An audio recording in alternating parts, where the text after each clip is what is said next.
see it on the shape. While he's getting that ready, I mentioned at the last meeting that the National Kidney Foundation no longer endorses, and that is true. So I don't know what, if you go on the website, I've got some documentation from their website. They are taking no position on fluoridation anymore, and I think for obvious reasons. It's all the studies and the NRC report that came out in 2006. I've highlighted on the very back page. So they're taking no position? No position. So they're not for it? They're not endorsing it. They're not for it, but they're not against it? Well, I think they have to be careful on that. There's the list of studies. This is the cumulative totals from 1990 to 2000. The cumulative totals from 1990 to 2010. And here is a list of the towns which have stopped fluoridation. The most notable was Calgary in Alberta. In fact, tomorrow, May the 19th, is when they will officially stop fluoridating. That's 1.1 million people, where the council decided that they could no longer force fluoridation on their citizens in uncontrolled doses. They did stress that uncontrolled doses. Gentlemen, did you want to respond to some of the points there, just on the removal, please? In some of the references to the European countries, to Cuba, he did mention they've taken other measures, specifically some of those add fluoride to the salt. That's a real dust-related issue if you want to look at it from that standpoint.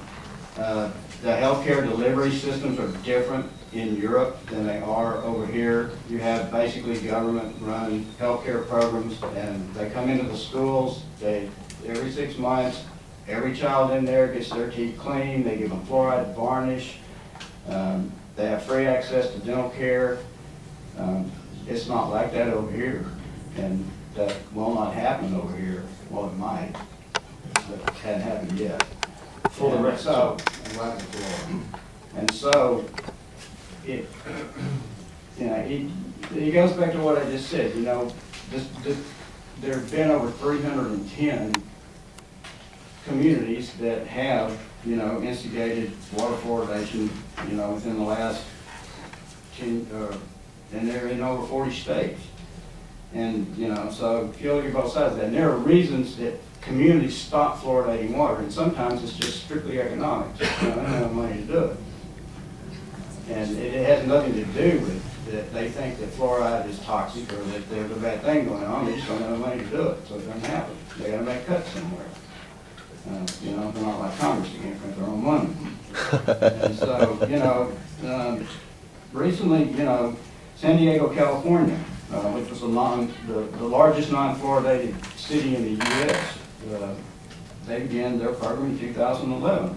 And of the largest 50 cities in the U.S., there are only 5 that remain unfluoridated. Those 5 were Fresno and San Jose, California, Honolulu, Hawaii, Portland, Oregon, and Wichita, Kansas. And so, the other side of that coin is there's a whole bunch. That's not. You want to respond? Yes, only 4 countries in Europe actually fluoridate their salt. But the key difference between fluoridating salt and fluoridated water, with fluoridating salt, you leave freedom of choice for the people. There's no freedom of choice for the people in Austin, Texas. And in terms of swapping how many people fluoridate, how many people don't fluoridate, only about 400 million people in the world drink fluoridated water out of 6 billion. And most of those 400 million live in North America. We are the odd ones out. Only 8 countries in the world have more than 50% of their populations drinking fluoridated water. And the reasons given for most of the European countries, 98% of Europe does not fluoridate its water.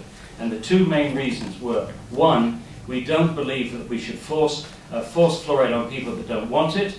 They have a much greater sensitivity to human rights, individual rights, especially the right to informed consent to medication. And secondly, they did not feel that all the health questions had been resolved. And they certainly have not been resolved today. If you look at the National Research Council report from 2006, they produce a whole litany of studies that need to be done.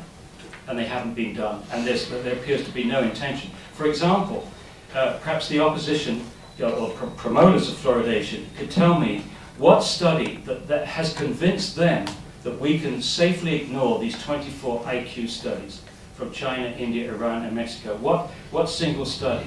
What studies have actually looked at lowering of IQ in the United States, in Canada, in the other fluoridating countries? What studies can you cite, specific studies can you cite, which alleviates your concern about all these studies showing a lowering of IQ?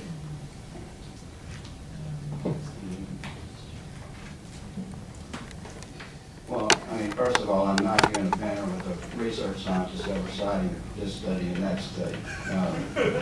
You know, but being a clinical dentist and experience in the dental office with what we see. But we're talking IQs. To me, it seems that in a lot of these places that are citing that, you know, they stop fluoridation or they don't fluoridate, maybe they just don't think teeth are important. I don't know.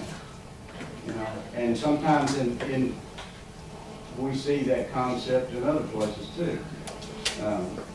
But I mean, I can let Dr. George address the IQ issues and the medical aspects of that. The communities in West Texas, I grew up in a community where the fluoride in the water was much higher than what is considered an acceptable dose now. And if you are going to use those studies and use the information from that, you would have to assume that the people in the community that I grew up in are less intelligent than people in human communities where they don't fluoridate. And I don't think that's true, and I don't think that you can show that anywhere. No, but you haven't done the studies. Just 1 second, please. The data is there, and it's there in the United States. I mean, it can be easily obtained. You can compare fluoridated versus unfluoridated. You've got years of fluoridation studies, or not studies, but years of fluoridation experience where you can look at the differences of IQ in particular areas versus others. There's not any difference. How can you possibly say that if you haven't done the studies? We're talking about subtle changes here. You're not going to spot it walking down the high street that a child has 2 or 3 IQ points different from another child. It requires science. And the simple fact is that in the United States, the health authorities are simply not looking at really possible relationships. The relationship between fluoridation and arthritis, even though arthritis rates are going up to the wall. A relationship between fluoridation and hypothyroidism, again, even though those rates are going up and up and up. So instead of doing the science, you get what we've heard today. There's a straight attempt to criticize the methodology. You criticize the methodology of studies that have found harm. And instead of using the superior knowledge of methodology and using it in the United States to do it scientifically, I don't see anybody with lowered IQ in West Texas. They're not doing the science. And that's what's shocking. So when you refer to thousands of studies which show this, that, and the other, you haven't yet cited a single primary health study. Not a single primary health study have you cited which have demonstrated to you or anybody else that fluoridation is safe. I also think it's important to point out now, because they've mentioned naturally occurring fluoride several times as a view. That's not what's in Austin. It's hexafluorosilicic acid. It's a waste product from the fertilizer industry. I think that should end the argument right there. If you have naturally occurring fluoride in your water, although it's not a nutrient, it's probably there for a reason. Okay, well, we're going to get to that specific issue in just a minute, but just to follow up on the subject that we're on. Though naturally occurring, I mean, so I guess I have 2 issues that I think it was really interesting, the point about how much is provided in the way of health care, dental care, in particular in the European countries, and we cited how the differences are between socialized medicine versus what we don't have here. And I think I'm guessing that that's a large part of why the decision is made to,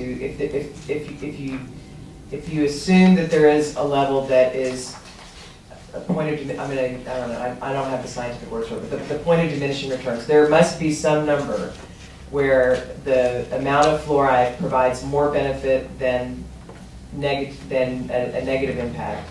And you want to achieve that number. I mean, that's essentially what the CDC's recommendation is based on. The idea that if you have whatever that number is, I'll just say, let's say it's 0.5.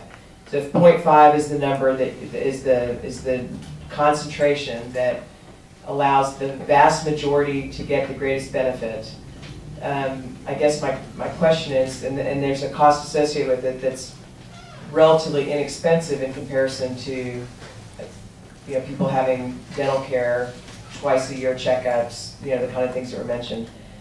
Do you have a cost comparison? I mean, because it is a struggle for to the thought of having something that provides a benefit to the majority of the community, and that prevents, and knowing that they're not going to get. I mean, how much would it cost, I guess, to spend on dental care in Europe for versus to fluoridate the water? I guess is the question, to achieve that level. Well, let me go to TDA. I don't think anyone can answer that question, but it is interesting to. Let me go to TDA first.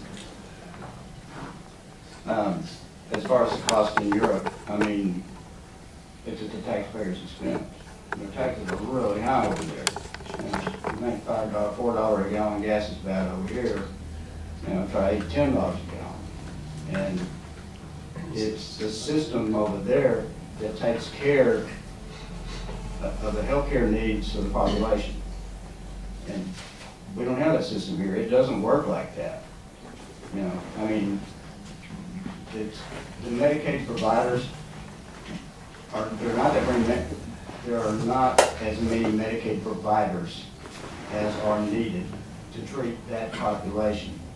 And so, it's not just about what we've been talking about here. You're also going to get into some socioeconomic things.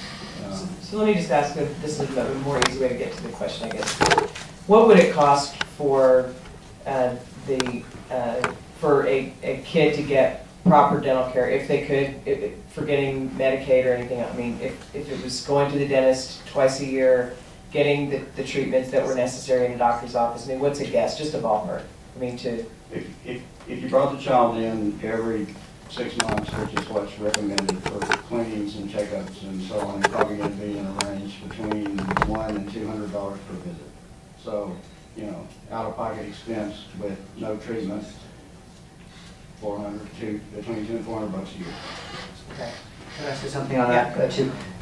Just to go further on that point, I would rather treat these 2 or 3 cavities that might appear, assuming that water fluoridation works, which I don't think it does, for a few $100s than I've done about 6 or 7 full mouth cases on these cases where the teeth are just destroyed, and it's minimally $30,000 because you're restoring every tooth in the mouth, just depending on what's involved. And by the way, every dentist will agree to this. When you're cutting on a tooth that's been modeled, you can just cut all day. There's no stopping point. It's just chalky and brittle. You just got to pick a point to stop. That's how bad it is.